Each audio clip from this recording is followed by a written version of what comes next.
Thank you, Martin. So I'm Evelien, or Evelien if you speak Dutch, Adriaenssens. Group leader of the Quantum Institute and also chair of the Bacterial Viruses Subcommittee of the ICTV. And thank you to the organizers for giving me the opportunity to talk. And I'm a bit of an odd one out in this session, but hopefully I can keep you with me.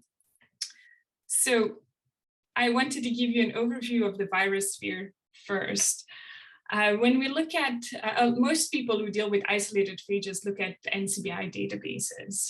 And when you look at the NCBI database, you can type in phage, you can type in a phage name. If you count all the phage records that we have so far, counted at January 1st of every year, we've seen a massive increase, and we've actually seen a massive increase in phage records in the last 6 months. This is not, the nucleotide phage records, not the same as the RefSeq phage records. And the difference is, the one is all phage records, and that can be short fragments of phage genomes to complete genomes.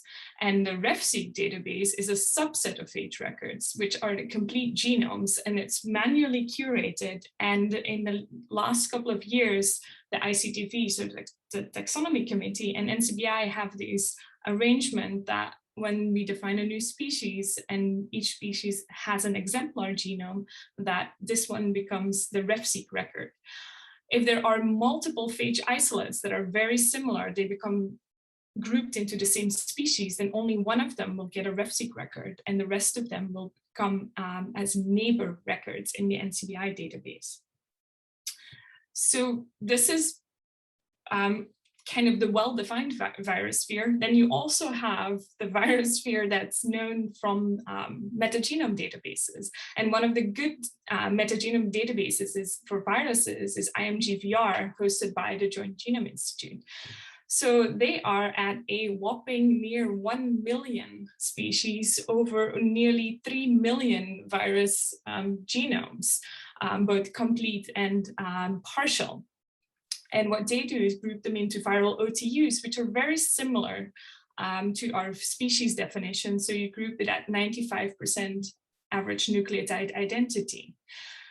So with those discrepancies, where you have this tiny RefSeq phage record and the whopping 3 million genomes, we can see that the majority of the virus sphere is currently unclassified. I wanted to give a quick intro into what phage taxonomy did and does now. So in the past, a lot of this has been driven by the electron microscopy work from Hans Wolfgang Ackermann, where you could see that you have the different morphotypes of all the different phages. And these were used in combination with their genome organization to group them into families. The problems really start when you look at the tailed phages. Where you can have phages with the same family, have no shared genome structure, no nucleotide identity, no core genes, as we call them. But then you have phages from two different families that can have a shared genome structure. So there's a big discrepancy there. And what do you do with all of these 3 million genomes that are derived from the metagenome sequences and have no electron microscopy image associated with it? And that's where we are moving into, oops, I clicked on something. That's where we are moving towards genome-based taxonomy. And Andrew Krupinski, Dan Turner, and myself, we recently published our kind of roadmap forward, being we want to remove the morphology-based families of the tailed phages, Myveridae, Cyviveridae, Podiveridae, to make space for genome-based families. As part of that effort, we're also getting rid of the family, the order Cadoviralis, but we're replacing them with the class, which is one level up of Cadoviracetes. So these two last suggestions are currently in, they're approved by the executive committee of the ICTV, but they're waiting for the ratification vote of the ICTV membership, which happens in early 2022. So hopefully by this time next year, we'll be rid of those families. So what do we replace them with? Well, we'll replace them with genome-based families and have genome-based criteria for demarcation of all ranks. And that will allow the classification of any virus genome from regardless of their host and regardless of having a TM image. So what does it look like today? This figure got recently published in an opinion piece that I wrote. So we have now, for virus taxonomy as a whole, we have different realms, kingdoms, phyla, and classes. So the bacteriophages are now divided over 4 realms. That duplo DNA viria contain the tailed phages, but we've earlier also heard about corticoviruses, autoleukviruses, and tectiviruses, and they're present here. So apparently there's room for another family if we work together with Pavel, it seems. So what will happen soon is, well, here those will get rid and we'll have to fill this space. This is a lot of this is done in collaboration with Dan Turner, who is the study group chair for the Carovirus. And but this is not limited to tailed phages, because what we've recently done in collaboration with Colin Hill's group, and specifically Julie Callanan and Stephen Stockdale, is redefine the single-stranded RNA phages, and we've defined 6 new families, 2 new orders, and a class. So why is this now important? And it's not just a simple box-ticking exercise. And I want to give you an example of the healthy human gut virome. And here's where my side project in my life, being taxonomy, meets my actual research that I do at the Quadram Institute, is looking into the human gut virome. So what we did is we have 3 samples, 3 fecal samples from 3 individuals, do shotgun metagenomics, identify the viral fraction, and then analyze this. If you take your traditional analyses, where then you would kind of group everything based on BLAST against a database. So in this case, I used BLAST-X against the viral RefSeq protein databases, and then grouped everything per family. And then you can see that we have our 3 samples. They're very similar. You have your Myaviridae, Bodaviridae, Cyphiviridae. Everything is dominated by Cyphiviridae, and it all looks very, very similar. But that's not what's really going on. What is really going on is this. And this is a different representation of the same data set, where we've reconstructed viral genomes. We've then clustered these viral genomes into, and these are all phage genomes, into viral OTUs. So we clustered them at 95% sequence similarity, or over 85% of the genome length. And then look at into what we call UVIGs, the uncultivated virus genomes. So if you look at all of these dots, each of them represents a viral genome. In the bright colors, they are derived from the fecal samples. In the less bright colors, these are genomes from the reference databases. So each genome is represented as a dot. And if they're connected by a line, that means they share a significant number of proteins. And this is calculated by vContact2, a program developed by Matt Sullivan's group. And the colors are according to the new families, according to the INFERT database by the Millard Lab and Ryan Cook. So what we see here is that it all looked super similar before. It still looks similar now, but you can see that nothing's identical. Each person has their own individual virome, phagome. Nothing is shared at the virus genome level with the other people. And what we can also see is that all of this burgundy here, those are all cyphoviruses. So where, yes, indeed, most phages in the healthy gut virome are related to cyphoviruses, they are all related to these type of cyphoviruses and not the cyphoviruses at the bottom. And this is important to know. when we want to investigate. So they're, for example, not related to any of the mycobacterium cyphoviruses. It goes without, it's very logical, but it's an important distinction to make. So my take home from this is do not rely blindly on phage taxonomy. But why is taxonomy then important? Well, I want to give you the example of the Cras-like phages. Whenever we talk about the virome, the gut virome, people ask me, but what about Cras phage? And then I respond with saying, please define Cras phage.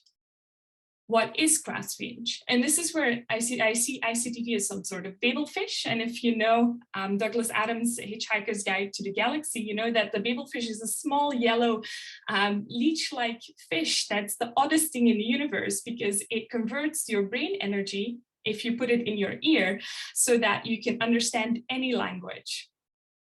So hopefully, the ICTV in this case can act as a Babel fish to say what is Cras phage. So what is it now?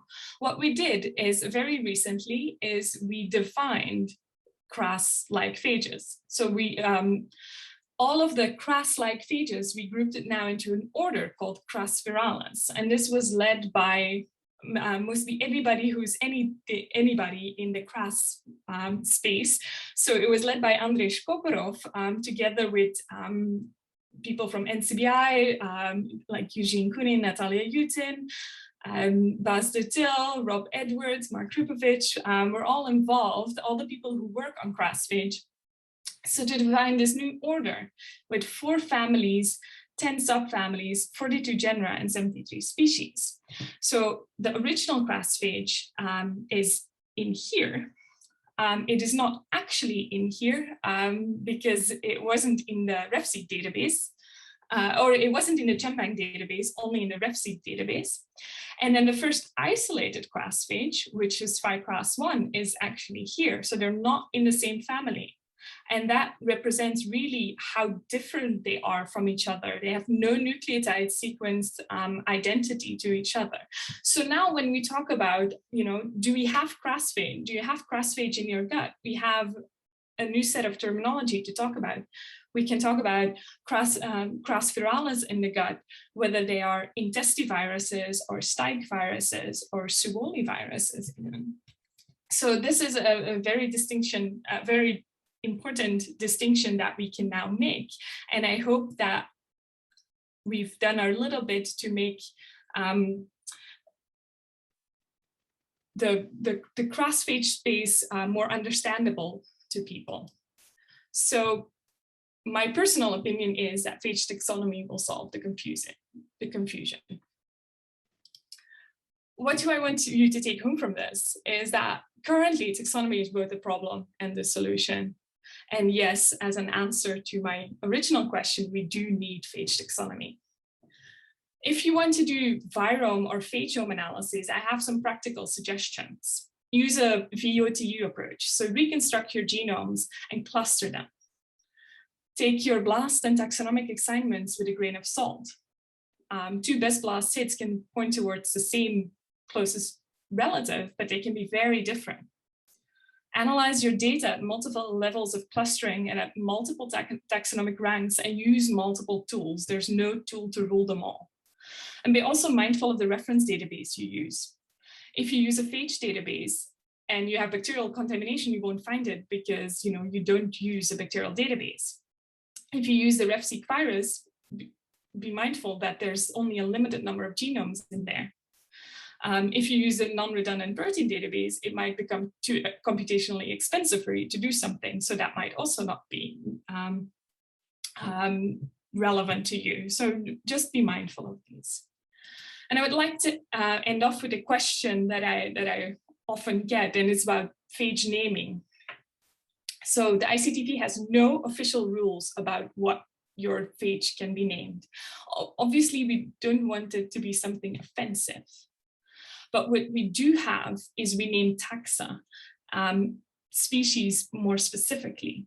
So recently we have voted on a binomial naming system for all virus species, not just phages, and that will come into place from this year on. And it's in the format genus name, species epithet. So the species epithet can be anything, a Latin word, an English word, a code. So if we take the example of Escherichia phage, VD EcoM CBA 120, which is most commonly known as phage CBA 120, that's the phage name. Based on that, we've defined a species with this phage as the exemplar, and this is Qatar virus CBA 120. But the phage and the species are not the same. And I'd like to use domestic dogs as an example. Your one phage might be a poodle or a boxer or a labradoodle. They're all Canis lupus. So it's not because you have a phage that belongs to a species that it's an exemplar of that species, or that there aren't any other phages that can belong to that species. And with that, I'd like to acknowledge my employer at the Aquarium Institute, my funder, the BBSRC, all of the members of my team, Tegan, Claire, James, Poppy, Luke, the members of the bioinformatics team that helped me, Betty Cutter for visiting us last year and being involved with the experiment that I used in illustration, and my collaborators at the ICTV, and specifically Andrew Krapinski and Dan Turner. And thank you for listening.